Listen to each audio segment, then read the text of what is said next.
Two great mysteries dominate our lives, love and money. What is love is a question that has been endlessly explored in stories, songs, books, movies, and television. But the same cannot be said about the question, what is money? It's not surprising that monetary theory hasn't inspired any blockbuster movies, but it was not even mentioned at the schools most of us attended. For most of us, the question, where does money come from, brings to mind a picture of the mint printing bills and stamping coins. Money, most of us believe, is created by the government. It's true, but only to a point. Those metal and paper symbols of value we usually think of as money are indeed produced by an agency of the federal government called the Mint. But the vast majority of money is not created by the Mint. It is created in huge amounts every day by private corporations known as banks. Most of us believe that banks lend out money that has been entrusted to them by depositors. Easy to picture, but not the truth. In fact, banks create the money they loan, not from the bank's own earnings, not from the money deposited, but directly from the borrower's promise to repay. The borrower's signature on the loan papers is an obligation to pay the bank the amount of the loan plus interest, or lose the house, the car, whatever asset was pledged as collateral.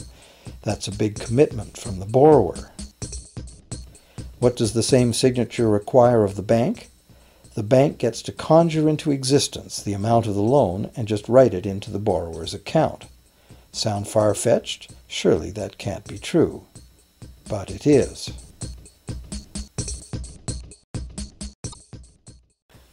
To demonstrate how this miracle of modern banking came about, consider this simple story, the goldsmith's tale.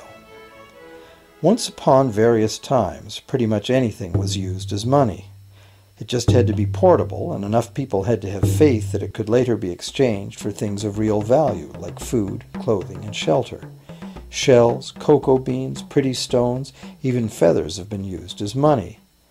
Gold and silver were attractive, soft, and easy to work with, so some cultures became expert with these metals. Goldsmiths made trade much easier by casting coins, standardized units of these metals whose weight and purity was certified. Well, to protect his gold, the goldsmith needed a vault, and soon his fellow townsmen were knocking on his door, wanting to rent space to safeguard their own coins and valuables. Before long, the goldsmith was renting every shelf in the vault and earning a small income from his vault rental business. Years went by, and the goldsmith made an astute observation. Depositors rarely came in to remove their actual physical gold, and they never all came in at once.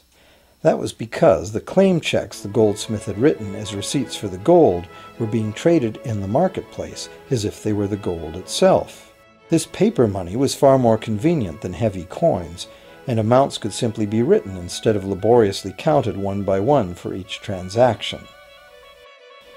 Meanwhile, the goldsmith had another business. He lent out his gold, charging interest. Well, as convenient claim check money came into acceptance, borrowers began asking for their loans in the form of these claim checks instead of the actual metal. As industry expanded, more and more people asked the goldsmith for loans. This gave the goldsmith an even better idea. He knew that very few of his depositors ever removed their actual gold, so the goldsmith figured he could easily get away with lending out claim checks against his depositors' gold, in addition to his own. As long as the loans were repaid, his depositors would be none the wiser and no worse off, and the goldsmith, now more banker than artisan, would make a far greater profit than he could by lending only his own gold. For years, the goldsmith secretly enjoyed a good income from the interest earned on everybody else's deposits. Now a prominent lender, he grew steadily richer than his fellow townsmen, and he flaunted it. Suspicions grew that he was spending his depositors' money. His depositors got together and threatened withdrawal of their gold if the goldsmith didn't come clean about his newfound wealth. Contrary to what one might expect, this did not turn out to be a disaster for the goldsmith. Despite the duplicity inherent in his scheme, his idea did work. The depositors had not lost anything. Their gold was all safe in the goldsmith's vault. Well, rather than taking back their gold, the depositors demanded that the goldsmith, now their banker, cut them in by paying them a share of the interest. And that was the beginning of banking. The banker paid a low interest rate on deposits of other people's money that he then loaned out at a higher interest. The difference covered the bank's cost of operation and its profit. The logic of this system was simple, and it seemed like a reasonable way to satisfy the demand for credit. However, this is not the way banking works today.